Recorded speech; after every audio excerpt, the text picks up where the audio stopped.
All right, y'all, let's pump out another one. We almost done. Okay, soul ties according to the works of the flesh. Next one is drunkenness. That ought to be a favorite. Matter of fact, we was talking about that a little bit in Bible study last night. Drunkenness. If you see somebody drinking some wine, don't judge. Drunkenness has to do with inebriation. It has to do with, falling all over yourself, not having control of your body. You don't have self-control. You don't have discipline. The wine or the alcohol is the spirit, the motivation for what you're doing. It cancels out joy. It's like an imitation joy, imitation happiness or whatever. And then it makes you sick after that. A lot of people, indulge in that and become drunk because they, number one, trying to self-medicate themselves of some pains or something, some deep set hurts, maybe trying to escape some trauma. But yeah, it's normally to self-medicate themselves so they don't have to be in reality. That's drunkenness. That could be drugs, alcohol, anything that takes your mind out of reality. It's like a fantasy, an escape for a moment. You're not conscious or you're not aware of what you're doing for the moment because you sloppy drunk, falling all over yourself. Just because you see somebody drink a glass of wine don't mean that they sinning. It's not a sin to drink wine. It's a sin to be drunk. Now, be careful of the ones that's always just, defending that, justifying that, trying to find justification in their own actions because, they quick to say something about that scripture because they the ones be sitting up there whining and dining. It say, do it in moderation, yes, but there's something else to go to other than wine or alcohol. What about going to Jesus? Every once in a while, not very often, because I take medication for the type 2 diabetes, and a lot of that, you can't have alcohol in your system, so you may see me with a glass of cranberry juice or something like that, but to sit up and I used to like Bahama Mamas, the mango flavor, the pineapple flavor. Every once in a while, you may see me do that, but that's not drunkenness. That's like 5% alcohol. Maybe you'll see me drink 2, and after that, I'm asleep. It relaxes me or whatever. But I'm talking about people that's leaning on the alcohol or leaning on the whatever chemical that's taking them out of their senses. The inebriation is the sin, not the drinking of the alcohol, the inebriation. Now, scripture even says, because, alcohol or wine was big pharma back in them days, it say give wine to the ones with a heavy heart, because it does, it relaxes you. You may cry some things out, it lightens your spirit. And it say give strong drink to those who are perishing. Somebody that's having like a serious illness, a fatal illness, terminal illness, or whatever. And give that to them to ease the pain, smooth the transition. That's what it was for. It wasn't for to sit up and get messy drunk and, come all out yourself. Some people, they get different reactions from it. I thought I wrote the definition down from my man Noah Webster. I'm trying to find it. It comes up different things. Yeah, drunkenness is intoxication. inebriation. Now, some of the people who get intoxicated or who become drunk do different things. Some become, stupid. They don't even make sense. They say stuff that don't even make sense. So they become real stupid and silly and, laughing and, getting too high on weed. They always giggling and chuckling. Drugs, same thing, cocaine, whatever. That's all in the matter of drunkenness. You taking spirits and chemicals in your body and it makes you act a certain way. Just sitting there having a glass of wine and conversation is not a sin. It's not. Jesus even turned water into wine. And it was the best wine that they had ever tasted before. But he didn't make everybody drunk. You got to learn to, you got to have that self-discipline. You got to have that self-control.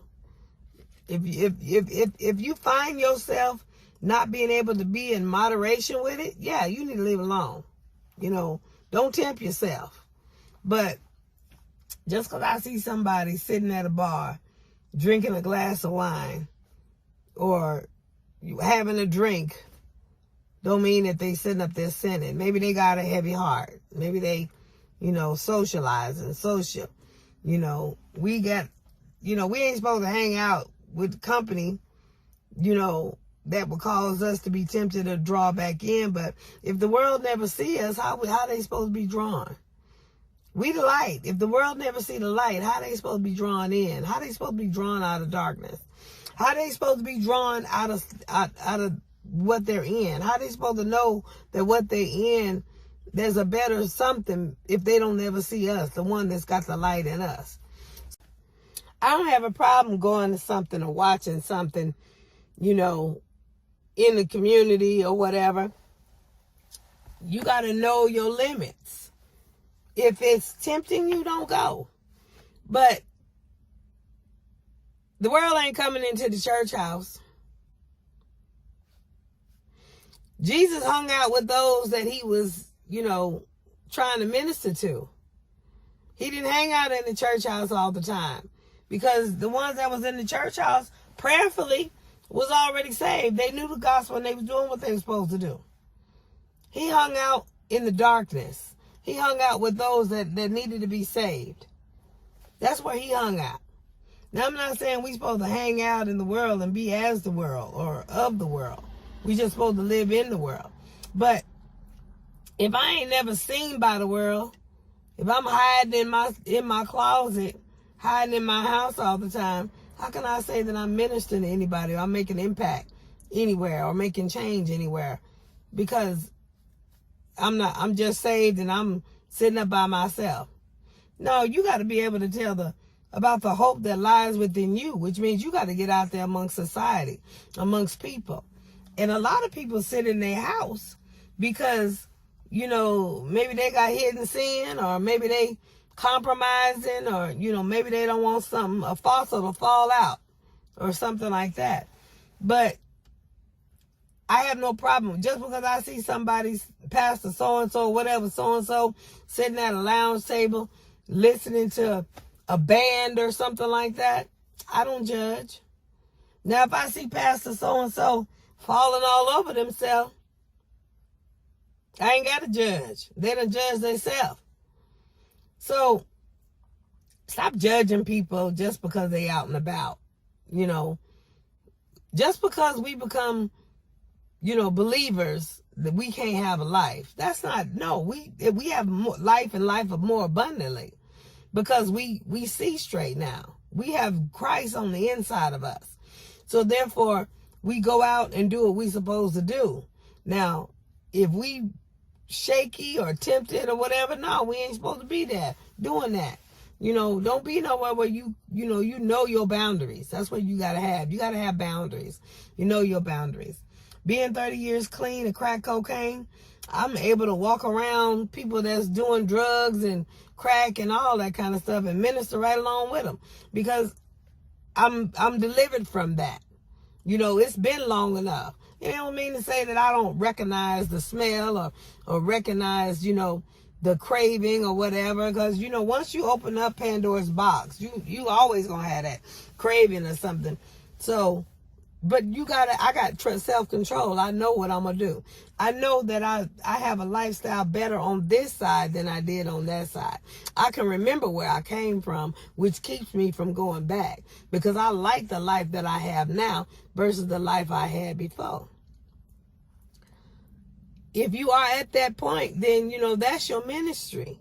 Whatever you go through and whatever God delivers you out of, that's your ministry. You ain't supposed to get delivered and go hide somewhere. Because if God is able to deliver you, he's able to keep you. Because there's some other people that you were hanging with that need that same deliverance. And they only going to find that deliverance in you because they knew you when. They knew what you used to do. They knew how you used to roll. And now they see you now. That gives them motivation and inspires them to want to come out. Those that want to. You know, there are some that like what they do. I wasn't one of them. I got to the point I was done. Like the prodigal son. I came to myself. I got tired of living going around that circle, trying to find out where I'm going to get my next hit from. You know, you get tired of stuff like that. And then I got, you know, get tired of wanting, you know, as far as relationships, you know, you get tired of stuff. And when you get tired of it, that's when you come out of it. So some people can't get tired of stuff unless they see something different. There's people that say, girl, I knew you when. I remember when we used to do such and such. But they see me doing what they see me now. They see how I'm riding now. Girl, how you do that? Door open for ministry. Door open to show them how to come on out. You know, show them the love of Christ. You know, not get self-righteous and beat on my chest. Show them the love of Christ. Walk with them. That's another thing. I say it all the time. We need to learn to walk with people. You can't just tell them something and go on about your business. No, you need to learn to walk with people. You got to show people how God delivered you. You know, actions speak louder than words. If you can't show people how God delivered you, I'm suspect of whether you've been delivered. Because people can say they delivered all day long. And just because you stand away from something don't mean you delivered. At any given time, you might be right back out there. That's why we have relapse all the time. Because people ain't been delivered. You out there doing the same old thing. People get saved and everything in church. Come to the altar. Next week, they're coming back to the altar for the same old thing. You got to want to be delivered. You got to receive it for yourself. Anyway, like I say, today we talking about drunkenness. Be careful of those that really defend that. That's because they trying to justify their actions. They trying to justify the fact that they do sit up and drink. Now, it didn't say how much to drink. You know what you can handle in your moderation. You know, my cup may not be as big as your cup to handle. You know what your tolerance level is as far as drinking. You know how long it take you or how much it take you before you get drunk. So everybody's different. You know, I can drink 2 wine coolers and I'm out, sleep, you know, relax. Somebody else can drink 2/5 and still ain't phased. I've seen that too. I mean, their tolerance level is real high. But they've done some things. They've been in that a long time to get to that point. But like I said, we can't judge people just because what we see in their hand. We can't judge people by, we're not supposed to judge nobody, but we can't point the finger at nobody until we see them doing wrong. Now, if I see you sloppy drunk, falling all over yourself, I'm not so much going to judge you then either. I'm trying to help you get to, you know, make sure you get home safe or whatever. I'm a minister in your ear the whole time. You know, you shouldn't be doing this, you know, now look at you. How you can't even hold yourself up. I'm sure going to be ministering to you. But no judgment, because if you point the finger, you can't help nobody while you pointing the finger. You got to love on them. I'm going to give tough love, but I'm going to love on you. And then I'm going to try to find out why you feel like you got to self-medicate. Why you feel like you got to come out, you know, of society, of reality, you know, and help you. That's the counselor in me, I guess. But, you know, you got to love on people. Find out why they doing what they doing. And then try to help them. You know, judging don't help nobody. You got to be able to help people. If you ain't getting no help, that's why. Because you judgmental. You judging everybody else. You ain't trying to help nobody. So, and then you got those that drink alcohol trying to come out of, you know, they self because they so shy and they, you know, they say like a guy want to get a girl. He's so shy. He want to get drunk and do things while he's supposed to be drunk or inebriated or act like he inebriated, you know, to try to blame it on the alcohol. You know, we hadn't heard that song before. And he wants to, you know, get all in her britches, but he ain't man enough to ask her. That type of thing. We talk about it in the world now. We ain't talk. We talk about it in the world now. They, you know, I've had a lot of gentlemen, you know, that I've sitting with, you know, everybody can eat. Don't judge me because I like to eat. They won't take me out to dinner. Ain't no sin in that. You know, I need gas for this Cadillac. I go sit and eat and talk with anybody.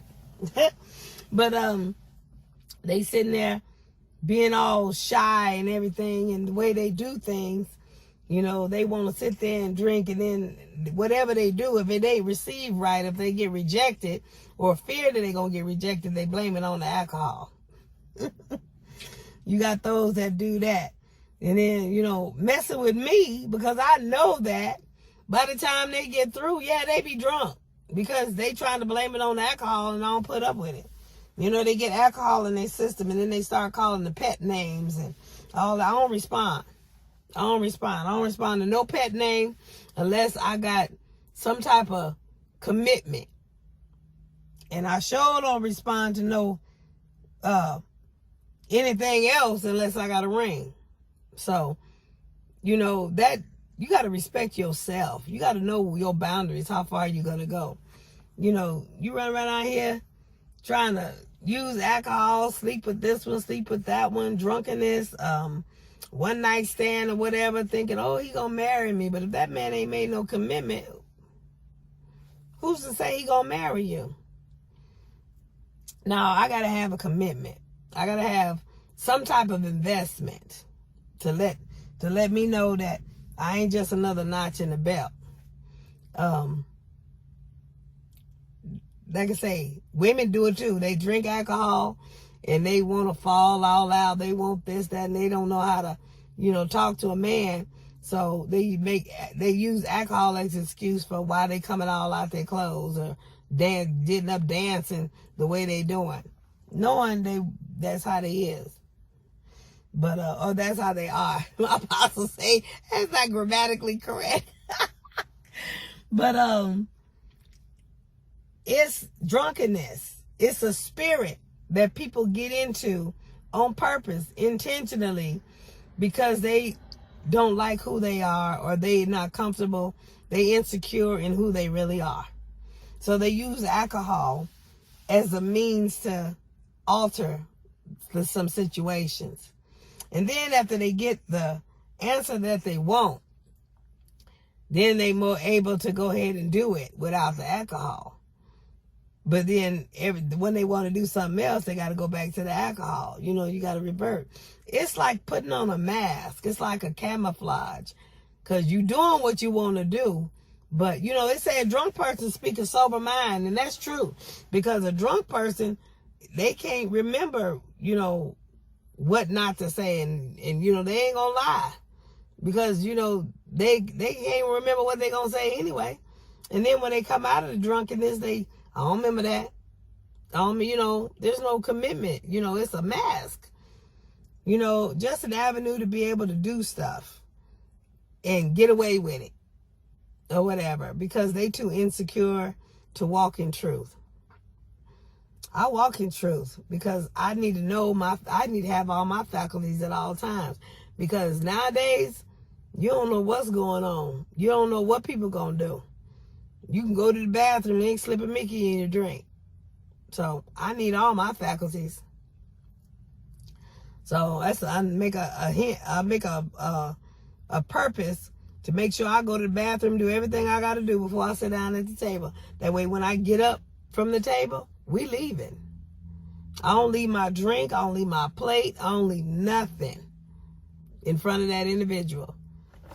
Because you ain't no telling. You see all kind of situations where they put stuff in somebody's drink, and you ain't gonna find Pastor Bell on the news, or Dr. Bell done laid up somewhere with somebody. You ain't gonna find that. So, and like I say, I'm always in public. I don't like my good to be evil spoken of. I'm always in public with somebody. Now, if it's a friend that I know and I trust, yeah, I really don't care what people say about me.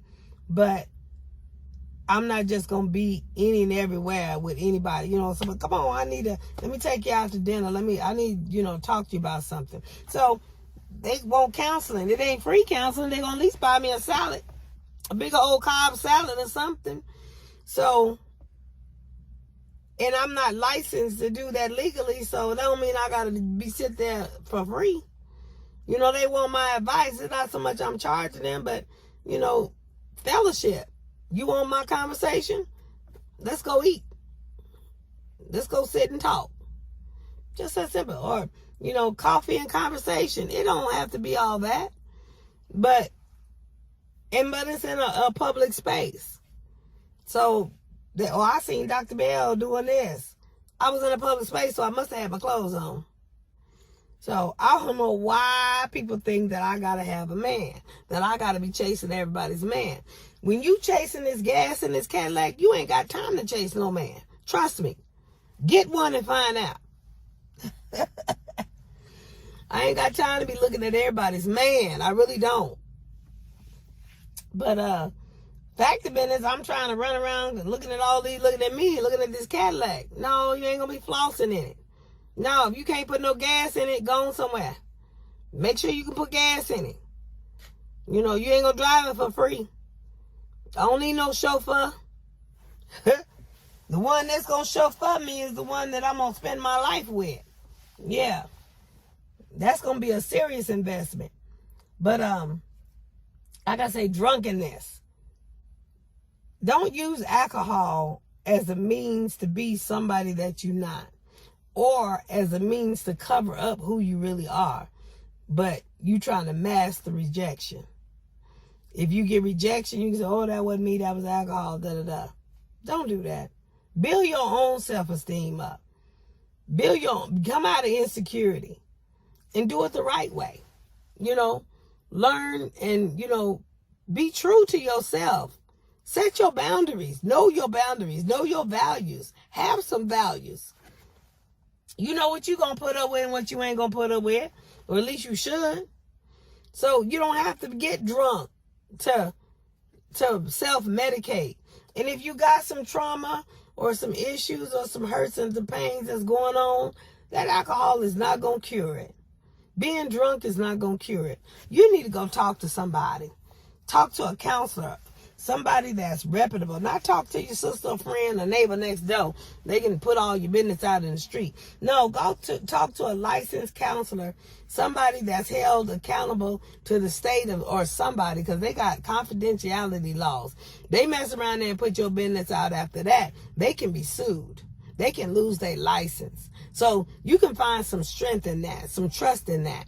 Talk to a licensed mental health, behavioral health, whatever counselor, marriage and family, CPC, which is counseling profession, or clinical counselor professional. Talk to somebody licensed. Invest in yourself. You can get it on a sliding scale. You can get insurance to pay for it. Talk to somebody. But don't sit up there and drink yourself, get drunk, and then find yourself with DUI, or find yourself, laid out there, overdose, or anything. Don't self-medicate. Talk to somebody. Talk to somebody where you get that stuff out. That will do better for you than alcohol or drugs or anything. Because that ain't going to do, that's a downward spiral. That anchors your soul in hell, because it literally can kill you quickly. So that's like a unintentional suicide, because all you're doing is drinking yourself to death. When you get drunk all the time like that, when you drink, you don't drink in moderation, and you sloppy drunk, falling all over yourself, and it don't look good for you. It don't look good for your character. Especially, I've seen women just sloppy off, falling all over themselves. It don't look good. The men take you and do what they want to do with you, go on and, get they rocks off, and then they go on about their business. It don't look good. It don't give you a good picture. It don't feel good either. So get some help. Mental illness, get some help. Behavioral health, talk to somebody. It ain't nothing wrong in talking to somebody. I understand we got problems with that in my nation. We strong, 40 acres and a mule. We out there picking cotton, and, the world was built on our backs. We strong and everything. Strong black women taking care of single moms, taking care of the kids, because the men ain't in the home. That was set up by society. They give you all of that to break up the homes and child support and all that kind of stuff. If the man ain't got it, how he gonna get it? Just pushing him further back, down into where, whatever hole he at. If he wasn't trying to pay for the kid or take care of the child, I keep saying I don't like calling kid. But if he wasn't trying to take care of the child or the children while he was here, he definitely ain't going to try to take care of the child while he's gone. So, in trying to be with welfare, I understand welfare wants you to put them on child support, to be in compliance and all of that. But trying to push the issue, what's the point? You done your due diligence if you got to be on the welfare system. You done your due diligence. You ain't got to go out there and act like Inspector Gadget trying to find out where he is and find out his address and give it to them and all this kind of stuff to try to push the issue. Because if the man wasn't going to try to take care of his children, and if the man didn't have no money when you was with him, he ain't going to have none now. Any parent that ain't doing their due diligence and taking care of their child, they ain't going to be blessed. If they not taking care of their own seed, God is not pleased with that. Trust and believe, he not going to be blessed. He probably looking for some other woman to take care of him or whatever. And then she ain't going to be blessed. Because when you hook up with a curse thing, that curse takes over. God is not going to bless no mess. That's what I say. Y'all got to be careful what you hook up with. I just found out lately, there's some men that ain't never worked in their life. And they have lived and sat on women all their life. And taken care of very nicely too. Riding nice. I'm just going to say it like that. And they ain't planning on being no man. Quiet as kept. There are women that do that too. Gold diggers. They call us gold diggers when we do it. I don't know what they really call the man. It's okay to do when the man do it. But it's not okay when the woman do it. She all this, that, and a bag of chips. But she out there living off of a man. It's a problem. I guess they trying to say that's the way the design is supposed to be. The woman's supposed to be home barefoot, butt naked, and pregnant. That ain't me. I did what I did to raise my kids, but I was working at the same time too, because I had a husband that couldn't work most of the time, because his mind was somewhere else.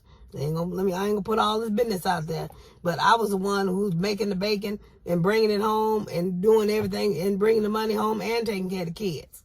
So yeah, that's why I'm independent.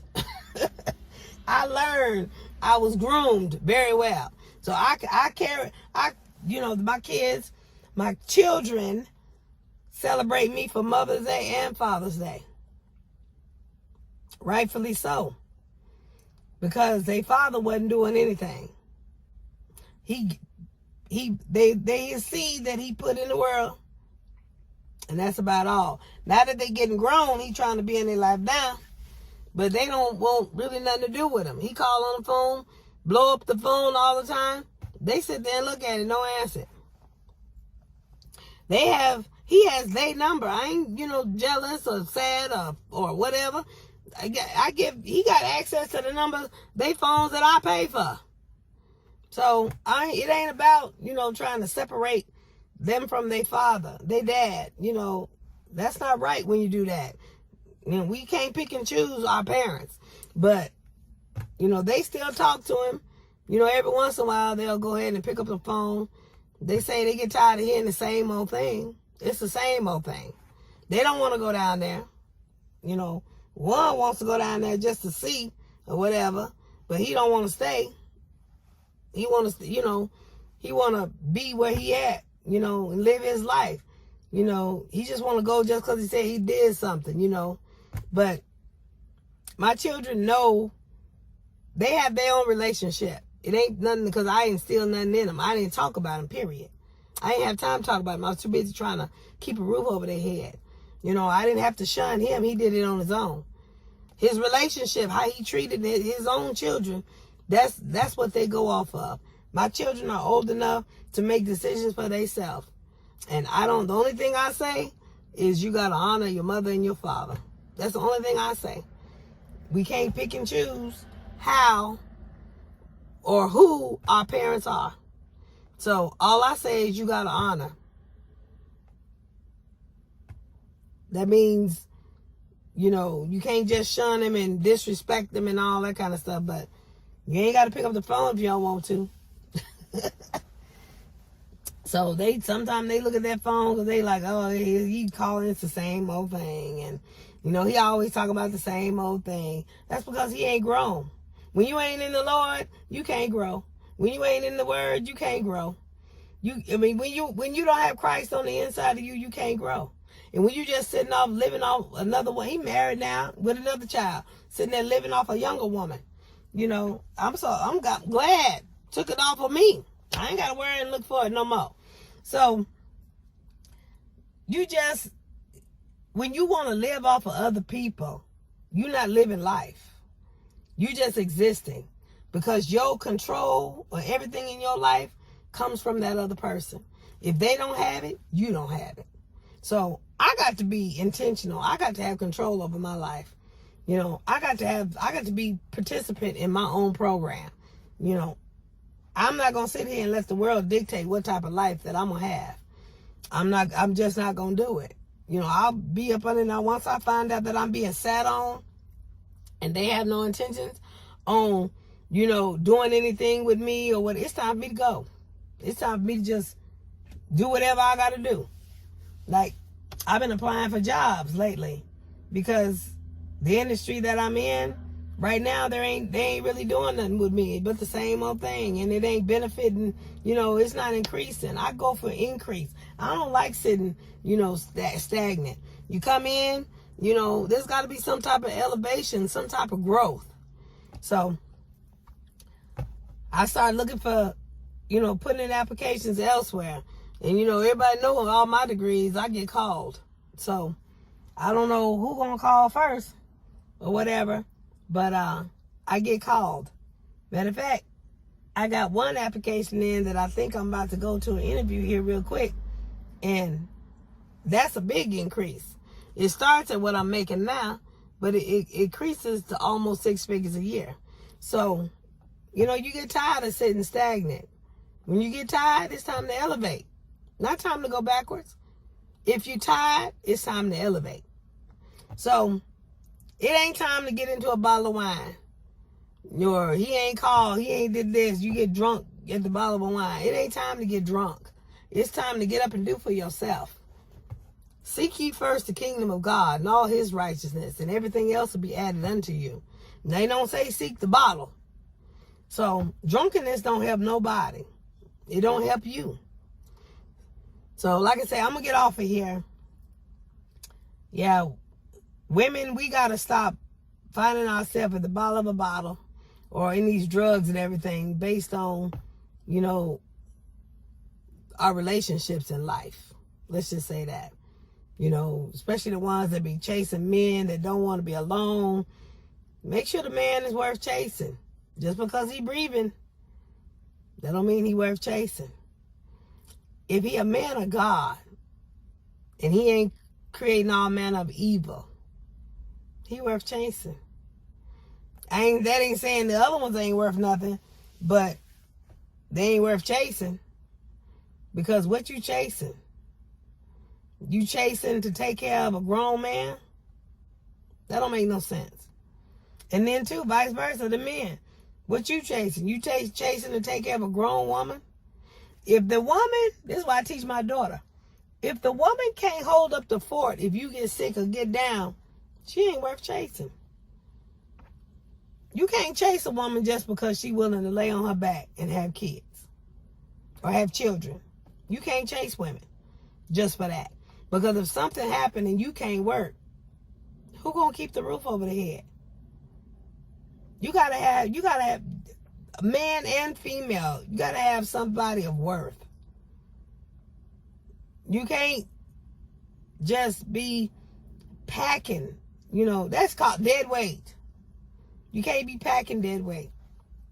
That's why I say the man, for me, is rooted and grounded in Christ. He know how to do. He got his own, and I got my own. So it's two whole lives coming together when you get married. Not two halves, two whole lives coming together on one accord. Bringing something, what they got to the table. Bringing it together. And they going from there. You trying to get with a broke individual, trying to fix him and all that kind of stuff, or fix her. However you start is what you got to keep up. I need somebody that's going to come to me whole. That means they go to Christ and they know they have a relationship with God just like I do. So that takes some of the burden off of me trying to keep them up. You know, they already know God. So all I got to do is pray and intercede. But to sit there and try to do my part and they part too, that's a little much. If I got a man in my life and I'm broke, I can't keep 2 quarters rubbed together in my pocket, it's time for me to let him go. Because he ought to have his own and I got my own. If he don't call, I ain't gonna worry. Because half the time what you find, because they're so insecure and they can't handle the fact of that, number one, that they living off of you, that they can't do nothing. They got to come to you for everything. They don't like that. And so they insecure. So they always got to keep one on the back burner. They always got to keep, a female, they got to be in some other female's pocket too. You'll never get a total commitment from a man that ain't taking care of himself. If you taking care of him, trust and believe, he going to get an increase. He going to get a promotion. He going to get more money. And if he can't get it from you, he going to go, that's his skill of trade. If he ain't working, that's his skill. It's hustling. Going to get money from women. So, that's why I'm kind of skeptical about them men that got all them women around them. But they ain't got no job. How you keeping money going? How you keeping the gas in your vehicle? How you doing this, that, and the other? So, we got some bold ones. I know men that brought women that they seen in the face of other women and introduced them as friends. Y'all better get some street smart. Y'all better recognize. And then it's always alcohol involved. So that when it comes down, they can just play the role. Oh, it was alcohol, or I didn't mean to do it. Trying to tell y'all, leave that alcohol alone if you can't control yourself. Don't be getting drunkenness. And don't use alcohol as an excuse to mask what you really want to say. If you get rejected, stand up and handle the rejection. It's more better for you. If you might not get rejected. You don't sold yourself out before you even gave yourself a chance. You might not get rejected. That individual might be thinking the same thing about you. You ain't got to cover it up, mask it up. So, I'm going to get off of here. I got to get ready, go do my clients and everything. But I just want to pop out the next one, drunkenness.